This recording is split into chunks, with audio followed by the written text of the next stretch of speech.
ತಾವು ಆಡಿದ ಮಾತಿನ ಪೈಕಿ ಒಂದು ಮಾತಿಗೆ ನಂದು ಅಬ್ಜೆಕ್ಷನ್ ಇದೆ. ಸೌಜನ್ಯ, ನೀವು ಅಶ್ವಥ್ ನಾರಾಯಣರ ಬಗ್ಗೆ ಮಾತಾಡ್ತಾ ಇದ್ರಿ, ಸೌಜನ್ಯಗೆ ಅನ್ಯಾಯ ಆಗಿದ್ರೆ ಅವರದ್ದೇ ಸಮುದಾಯದ ಹೆಣ್ಣುಮಗಳು ಬೆಂಬಲಿಸಿ ಮಾತನಾಡಬೇಕಾಗಿತ್ತು ಅಂತ. ಅಯ್ಯೋ ತಗಡೆ, ಯಾಕಪ್ಪ? ಸಮುದಾಯ ಯಾವುದೇ ಆಗಿರಲಿ ಸರ್, ಅನ್ಯಾಯ ಅನ್ಯಾಯನೇ. ಅವರ ಸಮುದಾಯದವ್ರಿಗೆ ಅನ್ಯಾಯ ಆದಾಗ ಅವ್ರ ಸಮುದಾಯದವ್ರು ಮಾತಾಡಬೇಕು ಅನ್ನುವಂಥ ಅದು ಒಂದು ಹೆಣ್ಣಿಗೆ ಯಾರಿಗೇ ಅನ್ಯಾಯ ಆದರೂ ಕೂಡ ಸಮುದಾಯವನ್ನು ಮೀರಿ ಬೆಂಬಲಿಸಬೇಕಾದಂಥ ಅರ್ಥ ಆಯ್ತು ಅನ್ಸುತ್ತೆ. ತನ್ನ ಸ್ವೀಕಾರ ಮಾಡ್ಕೊಂಡು ಅನ್ಯಾಯದ ಪರವಾಗಿ ಧ್ವನಿನೇ ಎತ್ತಲ್ಲ. ನೀವು ಅವ್ರ ಸಮುದಾಯದವರ ಧ್ವನಿ ಅವ್ರ ಅಭ್ಯಾಸ ಮಾಡ್ಕೊಂಡಿರ್ತಾರೆ. ಪ್ಲೀಸ್ ರಮೇಶ್ ಬಾಬು ಅವರೇ, ಸೌಜನ್ಯ ಪ್ರಕರಣದ ಆಳ ಅಗಲಗಳನ್ನು ತಾವು ಅರ್ಥ ಮಾಡಿಕೊಂಡು ಈ ಪ್ಯಾನಲ್ಗೆ ಬರಬೇಕಾಗಿತ್ತು ಅನ್ನೋ ನಿರೀಕ್ಷೆ ಮಾಡೋದಕ್ಕಾಗೋದಿಲ್ಲ. ಯಾಕಂದ್ರೆ ನೀವು ಅಂದ್ರೆ ಇಲ್ಲ ಒಂದೊಂದು ನಿಮಿಷ ಪೂರ್ತಿ ಕೇಳಿಸ್ಕೊಂಡು ನಾನು ಸಾಂಕೇತಿಕವಾಗಿ ಸೌಜನ್ಯ ವಿಚಾರ ಪ್ರಸ್ತಾಪ ಮಾಡಿದ್ದೀನಿ. ಪೂರ್ತಿ ಕೇಳಿಸ್ಕೊಂಬಿಡಿ. ಆ ಕೇಸ್ ನಿಮಗೆ ಸಂಪೂರ್ಣವಾಗಿ ಗೊತ್ತಾ, ಆ ವಿಷಯ ಗೊತ್ತಾ, ಈ ವಿಷಯ ಗೊತ್ತಾ ಅಂತ ನಾನು ಕೇಳೋದಕ್ಕಾಗೋದಿಲ್ಲ. ಬಿಕಾಸ್ ಪೂರ್ತಿ ತಿಳ್ಕೊಂಡು ಬಂದಿರೋದಕ್ಕಾಗಿರೋದಿಲ್ಲ.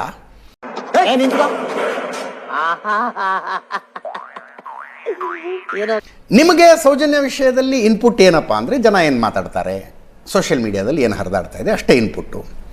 ಆದರೆ ಸೌಜನ್ಯ ವಿಷಯದಲ್ಲಿ ಧರ್ಮಸ್ಥಳದ ದೇವಸ್ಥಾನವನ್ನಾಗಲಿ ಆ ಕುಟುಂಬವನ್ನಾಗಲಿ ಡೈರೆಕ್ಟಾಗಿ ಇಂಪ್ಲಿಕೇಟ್ ಮಾಡುವಂಥ ಯಾವುದನ್ನೂ ಕೊಡೋದಕ್ಕಾಗಲಿಲ್ಲ ಹೋರಾಟ. ನಾನು ಕಣ್ಣೆದ್ರಿಗೆ ಶೂಟ್ ಮಾಡಿ ಸಾಯಿಸ್ಬಿಡ್ತೀನಿ. ಇರಿಟೇಷನ್ ಕಣ್ರಿ. ಇದು ಸೋಷಿಯಲ್ ಮೀಡಿಯಾದಲ್ಲಿ ನಡೀತಾ ಇರೋ ಹೋರಾಟ ಅನ್ನೋದನ್ನು ಒಪ್ಕೊಳ್ಬೇಕಾಗತ್ತೆ. ಯಾಕಂದರೆ ನ್ಯಾಯಾಲಯ ಮಲ್ಟಿಪಲ್ ಟೈಮ್ಸ್ ಅವಕಾಶ ಕೊಡ್ತು, ಏನಿದೆ ಹೇಳಿ ನಿಮ್ಮ ಹತ್ರ, ಅಡಿಷ್ನಲ್ ಇನ್ಫಾರ್ಮೇಷನ್ ಏನೇ ಇದ್ರೂ ಬನ್ನಿ ಅಂತ. 4 ಜನರ ಮೇಲೆ ಆರೋಪ ಮಾಡಲಾಯಿತು. 4 ಜನರ ಪೈಕಿ ಒಬ್ಬ ವ್ಯಕ್ತಿ ದೇಶದಲ್ಲಿರಲಿಲ್ಲ.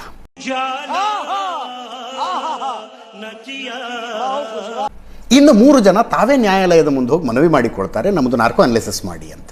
ನಮ್ಮ ಮೇಲೆ ಆರೋಪ ಬಂದಿದೆ, ನಮ್ಮದೇ ನಾರ್ಕೋ ಅನಲೈಸಿಸ್ ಮಾಡಿ ಅಂತ. ನಾರ್ಕೋ ಅನಲೈಸಿಸ್ ಒಳಗಾಗ್ತಾರೆ ಅವರು.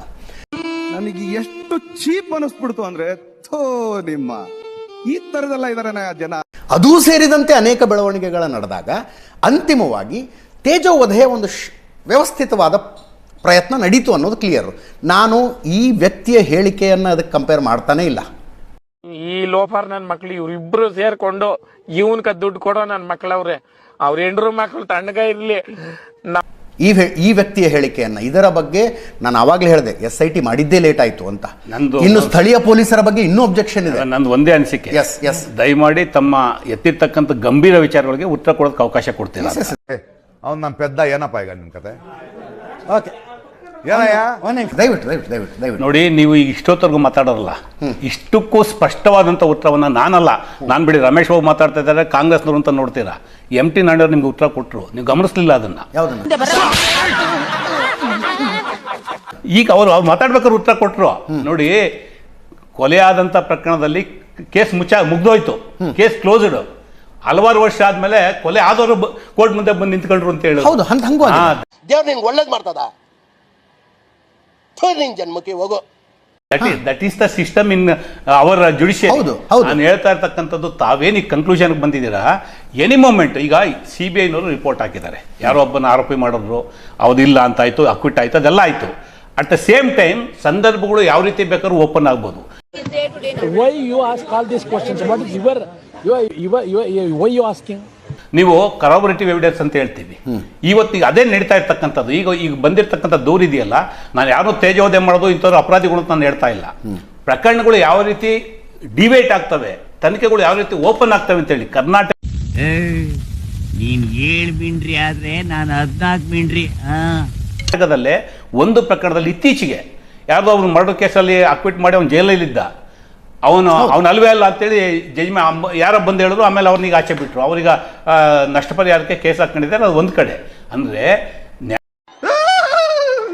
ನ್ಯಾಯಾಲಯಗಳಲ್ಲೂ ಸಹ ಎಲ್ಲೋ ಒಂದು ಸಲ ದಾರಿದ್ರ್ಯಪ್ರತ ಕೆಲಸ ಆದಾಗ ಯಾರು ಅನ್ಯಾಯಕ್ಕೆ ಒಳಗಾಗಿರ್ತಾರೆ ಅವ್ರಿಗೆ ನ್ಯಾಯ ಸಿಗಲ್ಲ. ಇಲ್ಲ ಯಾರೋ ಒಬ್ಬರು ತೇಜೋವಧೆ ಪ್ರಶ್ನೆ ಅಲ್ಲ, ಆಗುತ್ತೆ, ತೇಜೋವಧೆ ಆಗಿರ್ಬೋದು, ಇಲ್ಲ ಅಂತ ನಾನು ಹೇಳೋದಿಲ್ಲ. ಆದರೆ ಅದೇ ಸಂದರ್ಭದಲ್ಲಿ ಯಾರು ತುಳಿತಕ್ಕೆ ಒಳಗಾಗಿರ್ತಾರೆ, ಕೇಳಿಸ್ಕೊಳ್ತಾ ಇದ್ರೆ ಬರಸಿಡಿಲು ಬಿಡದಂಗೆ ಆಗ್ಬಿಡ್ತು. ಆಮೇಲೆ ಇನ್ನೊಂದು ಕಡೆ ಸಮಾಜದೊಳಗಡೆ ಹಿಂಗೂ ಇರ್ತಾರ ಅನ್ನುವಂಥ, ಯಾರು ದೌರ್ಜನ್ಯಕ್ಕೆ ಒಳಗಾಗಿರ್ತಾರೆ, ಯಾರು ನಷ್ಟಕ್ಕೆ ಒಳಗಾಗಿರ್ತಾರೆ, ಪ್ರಾಣಹಾನಿ ಮಾನಹಾನಿ ಆಗಿರ್ತಕ್ಕಂಥವ್ರಿಗೆ ಅವ್ರಿಗೂ ನ್ಯಾಯ ಸಿಗ್ಬೇಕಲ್ಲ. ಅದು ನಿಧಾನ ಆಗ್ಬೋದು. ಈಗ ನೋಡಿ, ಇವತ್ತು ಇಷ್ಟು ಹೋರಾಟದ ಫಲ ಇವತ್ತೇನೋ ಒಂದು ತನಿಖೆಗೆ ಬಂದಿದೆ. ಇವತ್ತು SIT ತನಿಖೆ ಸರ್ಕಾರ ತೀರ್ಮಾನ ಅಲ್ಲ ಅದು. ಇವತ್ತೇನಿಲ್ಲ ವಿಚಾರವಾದಿಗಳಿದ್ದಾರೆ, ನ್ಯಾಯವಾದಿಗಳಿದ್ದಾರೆ, ಮತ್ತೆ ವಿಜುವಲ್ ಬೌಲರ್ಸ್ ಇದ್ದಾರೆ. ಇವ್ರು ಕೊಟ್ಟಂಥದ್ದು ಇವೆಲ್ಲ ಆರೋಪದ ಮೇಲೆ ಇವತ್ತು ಬಂದಿರ್ತಕ್ಕಂಥದ್ದು. ಗೊತ್ತು, ನೀವೆಲ್ಲರೂ ಗೊತ್ತಾಗ್ತದೆ. ಕೂತ್ಕೊಳ್ಳ ಓಕೆ. ಸೊ ಅದು ಅದೇ ಕನ್ಕ್ಲೂಡ್, ಅದೇ ಫೈನಲ್ ಅಂತ ಅಲ್ಲ. SIT ದಿಂದ ಪ್ರಿಲಿಮಿನರಿ ಎನ್ಕ್ವೈರಿ ಆಗ್ಲೇ ಪ್ರಿಜುಡಿಸ್ ಆಗಿ SITನೇ ಮಾಡಿದ ತಪ್ಪು ಅಂದ್ರೆ ಹೆಂಗಾಗುತ್ತೆ? ಯಾರಂದ್ರು? ಬೆಂಡೆತ್ತು ಬಿಡ್ತೀನಿ ಇಡೀ ಇಕ್ಕೊಂಡು ನನ್ನ ಬಿಡಲ್ಲ. ಈಗ ಕೋರ್ಟ್ಗೆ ಹೋದವ್ರು ಯಾರೀಗ? ಇಂಜೆಕ್ಷನ್ ಆರ್ಡರ್ ತಗೊಂಡವ್ರು ಯಾರು? ನಮ್ಮ ವಿರುದ್ಧ ಮಾತಾಡ್ಕೊಡ್ದು ಅಂತೇಳಿ. 383 ಜನದ ಮೇಲೆ ಯಾರು ಇವತ್ತು ಇಂಜೆಕ್ಷನ್ ಆರ್ಡರ್ ತಂದಿರೋದು? ನಿಮ್ಗೆ ಯಾಕೆ ಗಿಲ್ಟು? ಓಪನ್ ಸವಾಲ್ ಬಂದ್ಬಿಡಿ ಸ್ವಾಮಿ ಅವನು. ತನಿಖೆ ಆಗಿರ್ತಕ್ಕಂಥದ್ದು ಇಡೀ ರಾಜ್ಯದ್ದು. ನೀವು ಇಡೀ ರಾಜ್ಯ ತನಿಖೆಗೆ ಒಳಗಾದಾಗ ನಮ್ಮ ಮೇಲೇನು ಮಾನಹಾನಿ ಕೊಡೋದು ಅಂತೇಳಿ ನೀವು ಹೋಗಿ ಇಂಜೆಕ್ಷನ್ ತಗೊಂಡಿದ್ದೀರಾ ಅಂದ್ರೆ ಇದು ಗಿಲ್ಟ್ ನಿಮ್ದು. ತನಿಖೆ ಆಗಬೇಕಾದ್ರೆ ಆರೋಪ ನಾನು ತಪ್ಪಿತಸ್ಥ ಅಲ್ಲ ಅಂದ್ರೆ ಪ್ರಾಮಾಣಿಕವಾದಂಥ ತನಿಖೆಗೆ ಸಹಕಾರವನ್ನು ಕೊಡಬೇಕು. ನಿನ್ಗೆ ಒಳ್ಳೇದಾಗ್ತದೆ, ನಿನ್ಗೆ ಸೂರ್ಯ ಒಳ್ಳೇದಾಗ್ತದೆ ನಿನ್ಗೆ. ಸೌಜನ್ಯ ಪ್ರಕರಣದಲ್ಲಿ ತಪ್ಪಾಗಿರ್ಬೋದು, ಆಗದಲ್ಲೇ ಇರ್ಬೋದು, ತೀರ್ಮಾನ ಮಾಡೋದು ಯಾರು? ನೀವು ಹೇಳಿದ್ರಿ ಈಗಾಗಲೇ ಲ್ಯಾಪ್ಸ್ ಆಗಿದೆ, ಕೋರ್ಟ್ಗಳಲ್ಲಿ ಹಲವಾರು ತೀರ್ಮಾನ ಬಂದಿದೆ, ಹಲವಾರು ಜಡ್ಜ್ಮೆಂಟ್ಗಳು ಬಂದಿದೆ, ಅಕ್ವಿಟ್ ಅಂತ ಆಗಿದೆ. ಯಾರೋ ನನ್ನ ಇದಕ್ಕೆ ಒಳಪಡಿಸಿ ಅಂತ ಅಂದ್ಬಿಟ್ಟು ಕೇಳಿದ್ದಾರೆ.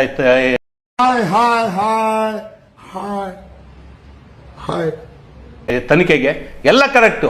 ಅಟ್ ದ ಸೇಮ್ ಟೈಮ್ ಎಲ್ಲ ಸಾಧ್ಯತೆಗಳನ್ನು ತಳ್ಳಾಕೋದಕ್ಕೂ ಸಾಧ್ಯ ಇಲ್ಲ. ಬಟ್ ಇಲ್ಲಿ ಯಾರು ಟಾರ್ಗೆಟ್ ಮಾಡಿ ಕಾಂಗ್ರೆಸ್ ಸರ್ಕಾರ ಮಾಡಿರ್ತಕ್ಕಂಥದ್ದಲ್ಲ. ಅವ್ರು ತಪ್ಪಿತಷ್ಟಲ್ಲ ಅಂದ್ರೆ ಖಂಡಿತ ಅವ್ರಿಗೆ ತೊಂದರೆ ಆಗಲ್ಲ. ಹೋರಾಟ ಮಾಡಿದ್ದೀವಿ, ಏನು ಇಲ್ಲ, ಖಾಲಿ ಪಲಾವ್ ಮುಕ್ತವಾದಂಥ ತನಿಖೆ ಆಗಬೇಕು. ಇದು ನಮ್ಮ ಸರ್ಕಾರದ